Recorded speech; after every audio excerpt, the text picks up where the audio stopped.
The Adventures of the Saint, starring Vincent Price.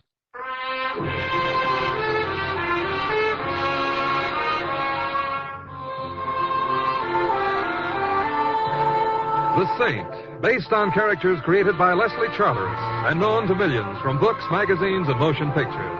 The Robin Hood of modern crime now comes transcribed to radio, starring Hollywood's brilliant and talented actor Vincent Price as the Saint. You know something, Simon, darling? Some things, Anne. Among them the fact that you're a very disturbing person. Perhaps that's my answer, then. Answer to what, may I ask? Why you phoned me the moment I returned from Bermuda. I've been wondering why you're going to ply me with a football game, a dinner, and a play. Oh, why not just relax and enjoy it? I'd like to. Particularly when I remember that last evening we spent together in Bermuda. Before you had to fly back to the States on some nasty murder business or other. Yes, that was quite an evening, wasn't it? Quite. You know, you're very beautiful. I've always enjoyed your thinking so, Simon. Well, inasmuch as I have a tremendous distaste for murder interfering with moonlight, I now intend to take up where we left off.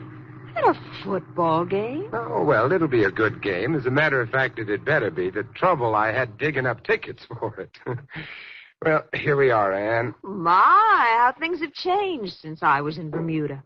Imagine they're now holding football games in cigar stores instead of stadiums. This happens to be Tony Cartago's little establishment. There's an office inside where Tony conducts his main business, which consists of handling bets and scalping tickets. Oh, you do know the loveliest people, Simon. For which you should offer thanks. We couldn't get any seats to today's game otherwise. Tony has a couple for us. Oh! Well, didn't your mother ever tell you that it's not polite to go running into people that way? Oh, I'm terribly sorry. I didn't see you. My apologies. Not bad. Nice manners, too. I wonder why she came tearing out of Tony's that way. Well, if you're interested, Tony can probably tell you. I wonder where I've seen that girl before. Oh, it's some harpy's huddle, I imagine. Oh. Come on, let's go in. Ooh, someplace. I bet you couldn't buy cigars in here for love or money. Well, I'm not sucker enough to lay odds against that. The real business is conducted right in here. Hiya, Tony. I want you to meet... Simon. You better stand back, Anne. My old grandmother would often say, yikes. Yes, I see. He's been shot, hasn't he? I'm afraid so. He's still alive, though. Hey, Tony. Tony, who did it? Can you hear me, Tony? Who gunned you? No, I didn't. Duke, he knows. It's me, Tony. Templar. Who shot you? Don't know. Burns effect. Printer.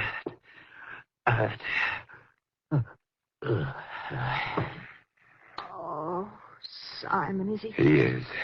Well, there's nothing to do but call the police. Why, Simon, the saint calling in the police on a case? What's happened to you? It's very simple, Anne. I'm much more interested in a beautiful woman. Oh, thank you. You're welcome. Well, why don't you call them? Oh, a visitor. 2 visitors, darling. A man and a gun. That phone's getting kind of heavy, ain't it, mister? The phone? Oh, yes. Come to think of it, it is kind of heavy at that. I'll take care of it for you. That's better. You know, you're the second person we've met today who should read Emily Post. Don't you know it isn't polite to point at people, particularly with a gun? Shut up. And it's also impolite to tell people... Shut up. You see what he means, darling. He wants you to shut up. Oh, is that it? Yeah. I wondered what he was driving at. That's very fun. I'm so glad you liked it. Though I have a better routine. It goes like, give me that gun. Oh, you know, the funny was beginning. Simon! Get up, Simon! Get up! You killed him! No, he's just sleeping. Maybe that gun over his head will learn him a thing or two. But you... And if you're smart, you won't kick up any fuss. They just as soon kiss you, too. Kiss me? Yeah, with the butt of my gun. Now relax, baby.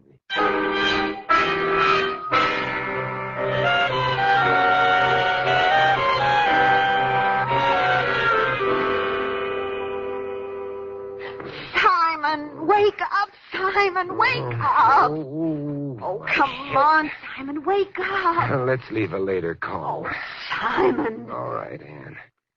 Hey, what goes on here? We're tied up. Yes. Pete thought we'd be more tractable that way. You know something? He's right. Where are we? How'd we get here? Pete, he's the guy who conked you. And a buddy of his named Louis brought us here. It's a warehouse of some kind.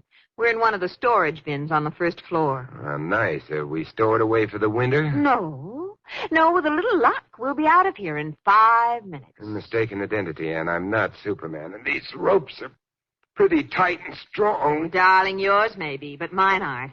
I've had them loose enough to throw off for 15 minutes. I was just waiting for you to wake up. Well, now, don't tell me you're Superwoman. No, I owe it all to dear, sweet Louis. When I looked at him piteously out of my big blue eyes, he just couldn't tie me up too tightly. I worked myself free while you were sleeping soundly in the corner. Never again will I underestimate the persuasive powers of women. Now, see what you can do about getting me loose. All right. There's a little knife in my vest pocket that might help. This pocket? Right? Oh, be careful. I'm ticklish. Oh, I've got it. You know, Simon, I just remembered who that girl was we saw running out of Tony's place. Yeah? Who is she? Betty Streeter. There. That fixes up your hands. Thanks. Now, let's have the knife. I'll get my legs loose myself. Here. Betty Streeter, huh? Mm-hmm. The luscious lollipop whose picture's been in the newspapers lately over an engagement or something? Yes, that's right. She's engaged to Jack Landers, an old boyfriend of mine. Oh. Oh, lucky girl. Jack is so handsome and fascinating. That's very interesting. There. Now the legs are loose. Now let's see if I can stand up. There. How do you feel? Outside of that bomb burst in my head and the fact that my legs are apparently cut off at the knee, Simon, someone's coming. Slip those ropes over you and lie down on the floor, quick. Okay, Simon. When he comes in, make with those baby blues and attract his attention for a minute. I'll be behind the door. And then what? Well, I won't be dealing a hand of canasta. Quiet now. Well, hello, Petey. How do you feel? Fine, baby, fine. Just come back to... Hey, the boyfriend, where is he? Here I am, Pete, with a peachy keen. Aha! Now that's what I call more like it. Come on, on your feet. Yes. I'd better pick up Pete's pop gun. Now, let's get out of here. Now, that's the first sensible thing you've said today. What's that noise, Simon? I don't know, but it sounds like my head feels. There's no time to delve into strange noises now, my sweet. Come on, let's go quietly. You know, I wonder if Louis, the other mug, is hanging around. No. After Pete searched you and didn't find anything, I heard him say he was going to report to the boss. I guess he's still reporting, then. The place seems deserted. Oh, look, there's the front door. Let's head for it.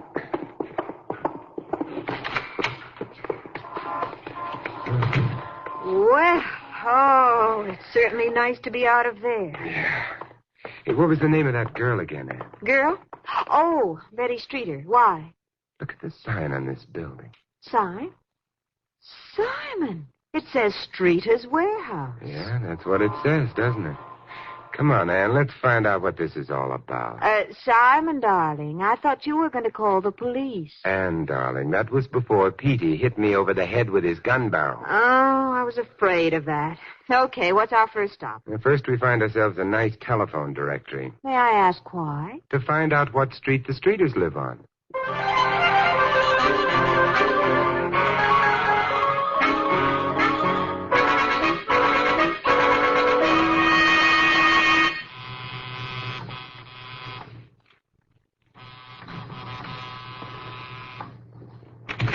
Yes, who... Ann! Hello, Jack. Remember me? Remember you? Oh, Ann, sweetheart, if you don't think so, get a load of this. Jack. That's a rather warm greeting after all these years. Oh, yes. Simon, I want you to meet an old friend of mine, Jack Landers. Jack, this is Simon Templar. Glad to see you, Templar. But not as glad as you are to see Ann. Well, not quite. No. Come on in. Thank you. Yeah, what are you folks doing here, anyhow? We came to see Betty Streeter. This is where she lives, isn't it? Betty? Yes, remember the girl you're engaged to? Sure. Come on along. She's in the living room with her father. Say, by the way, Landers, have you got a handkerchief? Handkerchief? Yeah, of course. Why? Well, I have heard that misplaced lipstick is a better detonator for atomic blast than plutonium, and before the two gals meet, maybe you're right, Templar. Well, Betty... Simon! Holy smoke, what was that? Well, either Betty's involved in a premature explosion or they were shots. Come on, let's see. The living room, Templar, to the left. I'm with you. Stay back, Ann. Betty! Betty, what? Oh, Jack, someone shot at us through the window. Dad's hurt. Look after Mr. Streeter, Jack. I'll take care of the guy at the window. Oh, be careful, Simon. He may still be out here. Now she tells. Let me get a crack at him, Templar. Did you get him, Jack? I think I got him in the leg. He stumbled after the first shot, but he got away in that car. Well, now that quiet has descended once again, it might be pertinent to inquire as to the state of Mr. Streeter's health. Oh, it's nothing serious, just a slight flesh wound. Slight wound, is it? Feels like my whole dad-blasted arm's been torn off. Have you any idea who was so interested in perforating the Streeter skin, Mr. Streeter? Yeah, I'll say I have. He was one of... Dad, there's no need to talk like that now. Blasted Betty, there's no reason for me to hide things. That crook's been trying to chisel in on my warehouse business for over a year. He's taken one of them over already. You couldn't possibly be talking about Duke Raymond, could you? That's right, Templar. He's threatened Mr. Streeter before. Looks as though he sent one of his gunmen around to enforce that threat. Oh, you've got to give in to him, Dad. The next time you won't be so lucky. You ought to realize now that he won't stop at anything. Give in? Nonsense. I hate to sound mercenary, Mr. Streeter, but how much would it be worth to you to get your skirts cleared of Duke Raymond? How much would it be worth? Mm-hmm. Who are you? My name's Simon Templar, if that means anything to you. The saint? I'll confess it. Does that startle you, Miss Streeter? Oh, why, no, not at all. I just didn't expect it. Of course, after all, only sinners need be frightened by saints. Well, Mr. Streeter, what do you say? All right, I'll make you an offer. $10,000 if you get Duke Raymond out of the way. Nothing if you don't. You've just made yourself a deal. Simon, you taking money for a case? Juries award damages for broken hearts, Anne. And you have no idea how badly I feel about letting Cupid down.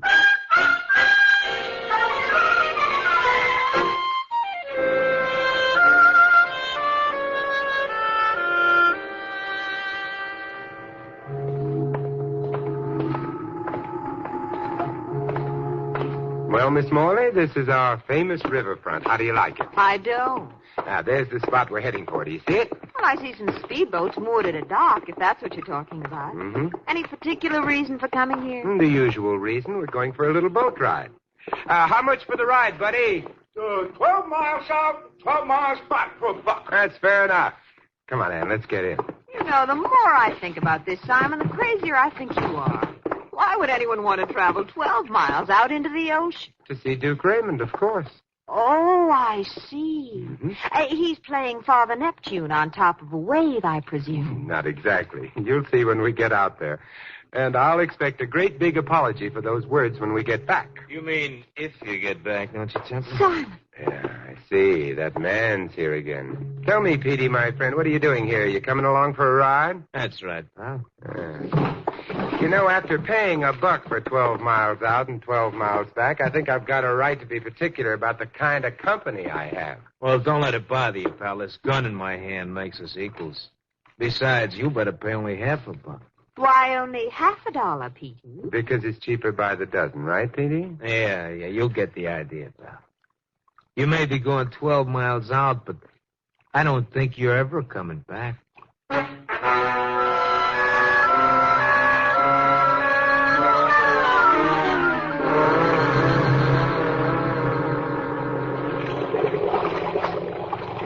You know, Pete, this ride hasn't been very comfortable so far. That gun sticking in my back irritates. Yeah.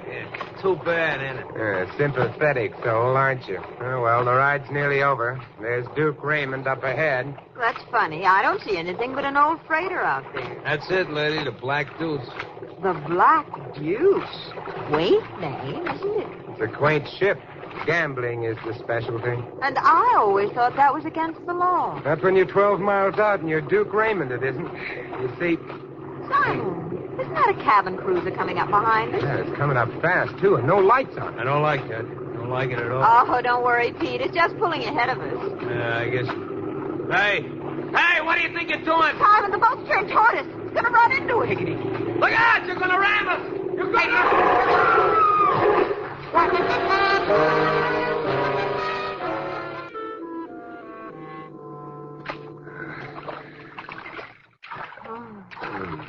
How you doing, Ann? Oh, all right. So far. But not much farther. Just a couple of more strokes will do it. Keep it up. Atta girl. Just 2 more now. There. Phew. Oh, I thought we'd never get here. Must have been telepathy. Oh. Wait a minute. I'll climb on board. Okay, now that does it. Okay, now give me your hand. Okay, Simon. Easy does it. Easy.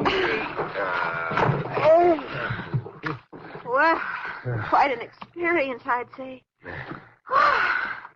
Where are we? We're in a speedboat moored to the Black Deuce. Which reminds me it's time to go to work. Oh, you're not actually going aboard that ship, are you? That was my original intention, wasn't it? Besides, Pete and his boyfriend will drown if I don't get help out to Oh, them. and you've got to earn that $10,000. As I know. Right as usual, Angel. Now listen closely. Do you know how to run a speedboat? Yes, I do. Why? Well, I've got a funny idea you're going to have to run one in a very few minutes.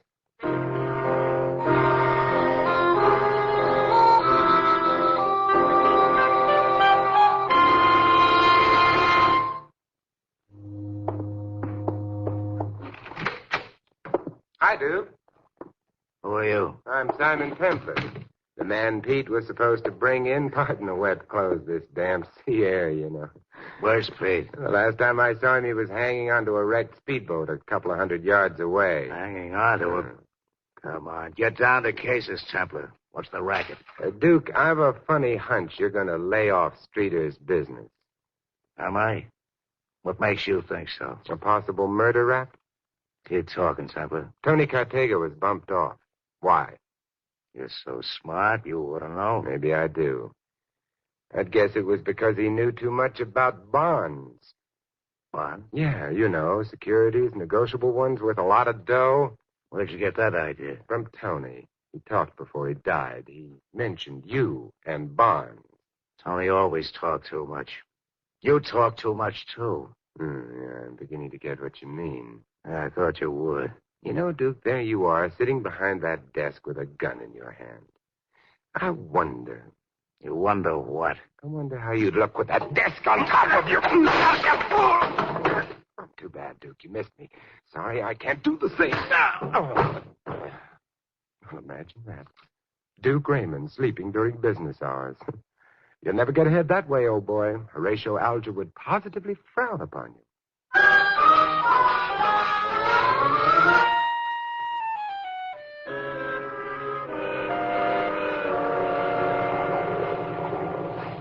Nice going, Anne. Thank you kindly for picking me up out of the water. If I'd known what was going to happen, I wouldn't have. When I saw you dive off that rail and all those people started shooting at us. Oh, just a necessary unpleasantness, my sweet. I had to get some information from Duke about bonds. Bonds? You going to play the market? Right now I'm playing the field. There's a murderer in it. And I'm going to start at Mr. Streeter's warehouse.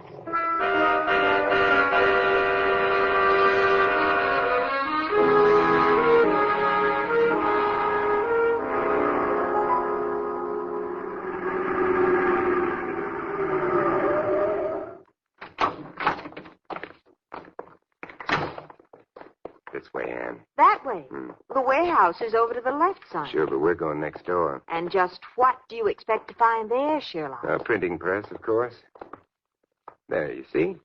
The Travers Printing Company. Well, I see it, but I can't understand it. How did you know this place was here, and why look for a printer? Tony Cartega told me to look for one just before he died. And as for this place, you remember the thumping noise we heard as we were leaving the warehouse? Why, of course. It was made by a printing press. Sure, that's what I thought. Well, shall we go in? At this hour? But it's so dark, nobody will be in there. Two facts that impress me no end. Now, let me see. I should have some keys in my pocket. Why bother? That door's already partially open. Yeah, you're right.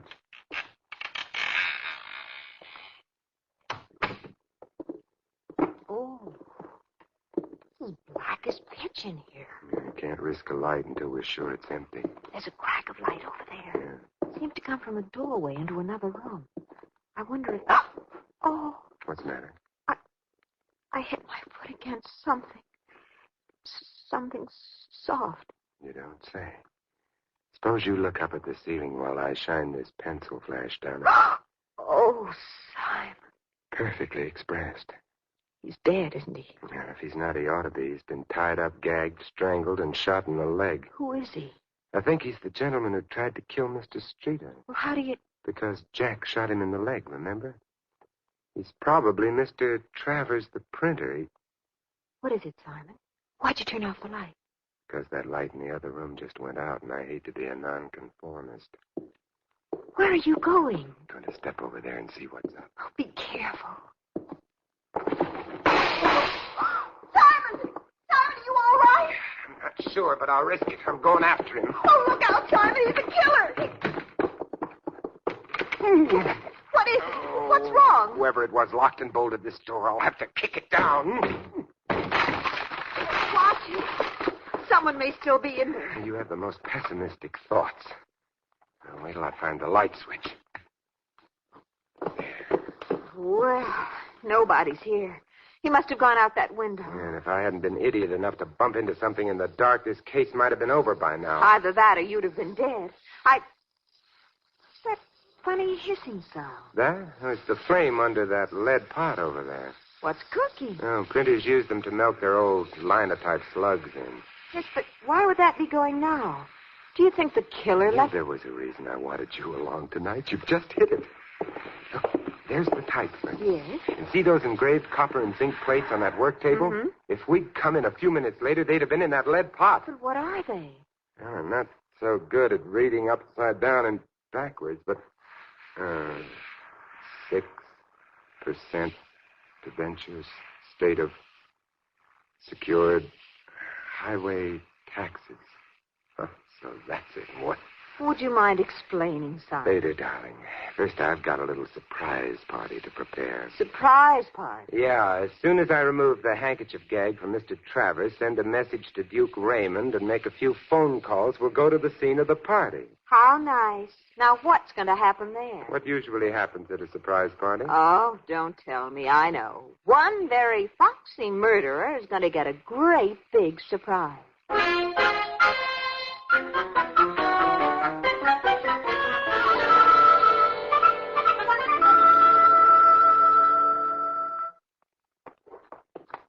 So the surprise party is going to be at Tony Cartago's place. Right you are, Ann. There it is now. What's going to happen, Simon?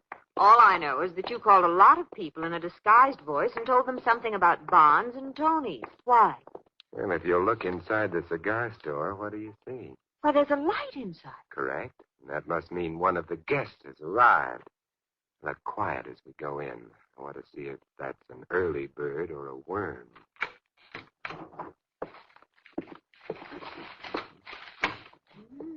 Seems to be awfully busy looking for something. Let's help the poor soul find it. Hello, Betty. Oh! What's the matter, Betty? Looking for some bonds? Bonds? The ones you were called about this morning? Well, I don't know what you're talking about. Betty, that'll never do. However, I wasn't the one who called you this morning. How did you know about that? Hey, will you join the party? Jack. Hello, dear. All right, Templar, what's this all about? Hello, gentlemen. Nice of you to come, Mr. Streeter. Jack, I was just talking to Betty about that phone call of this morning.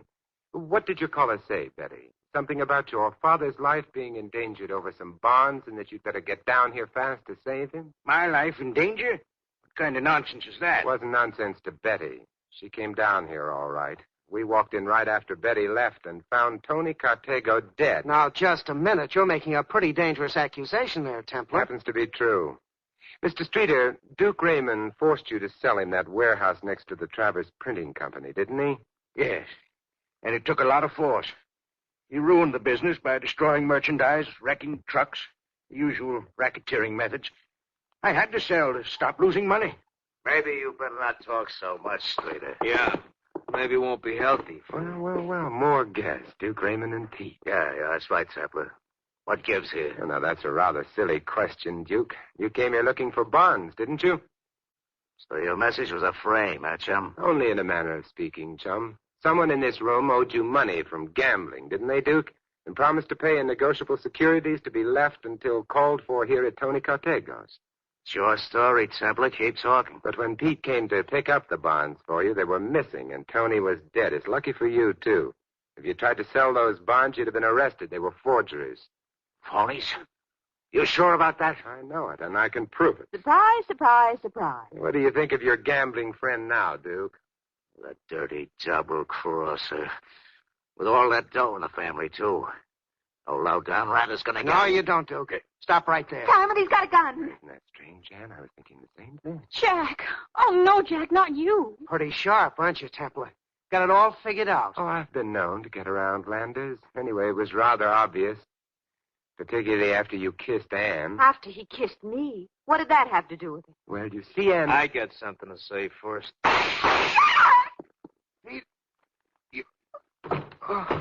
Simon. He's dead. Yes, good old Pete. He never misses. There, my dear. Thanks for keeping him busy while I went for my gun, Templar. Oh, think nothing of it, Pete. And to show my appreciation... Here. What? What's the big idea, Duke, let's not be hasty, shall we? I've got a gun, too, the one I borrowed from you aboard your ship. Get on the phone, Ann. Call the police. You bet, Simon, right away. As for you, Mr. Streeter, get out your checkbook. The amount is $10,000 payable to your favorite charity. Your friend Duke Raymond won't bother you again for a long, long time.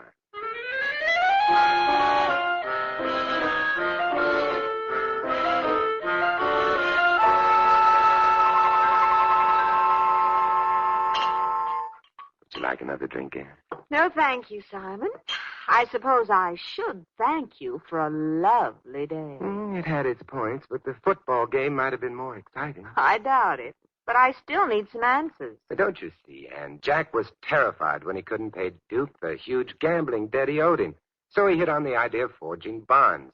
He had Travers print them. But I still don't understand why he killed Travers. Well, he had to make sure that Travers wouldn't talk. So when Jack went to the print shop to destroy the evidence of the forged plates, he destroyed Travers, too. Yes, but why was Tony killed? Tony held the bonds for Duke. But when he discovered they were forged, he called the Streeter home. Yes. Betty got the message and hurried down to see what it was all about. She thought Tony was talking about her father. And Jack was there, overheard the conversation, and beat her to Tony. Right. And he tried to kill us with a cruiser to stop us from getting Duke's story. Mm-hmm. He was a busy little man. Okay, mastermind. I guess I've got it. Except for that crack about the kiss. How come you knew Jack Landers was guilty because he kissed me? Lipstick, Ann. What? Lipstick? Yeah. You see, after you kissed him, he had lipstick all over his face. Yeah. When I called it to his attention, he wiped it off with his handkerchief. And the handkerchief that gagged Travers had lipstick on it, too. Oh. And to think that just because he kissed me, he's dead. I wouldn't feel that way about it if I were you. Your kisses wouldn't kill anyone, and I can prove it. Can you, Simon? Sure. Watch. Mm. There, you see? I guess you're right. Oh, please don't agree so quickly, Ann. Why not? I'm seriously considering making a lifetime work out of proving it.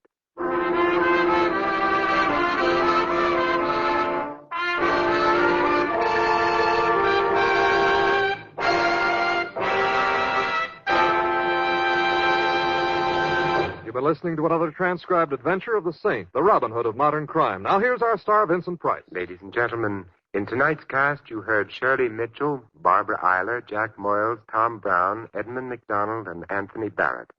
This is Vincent Price inviting you to join us again next week at this same time for another exciting adventure of the Saint. Good night.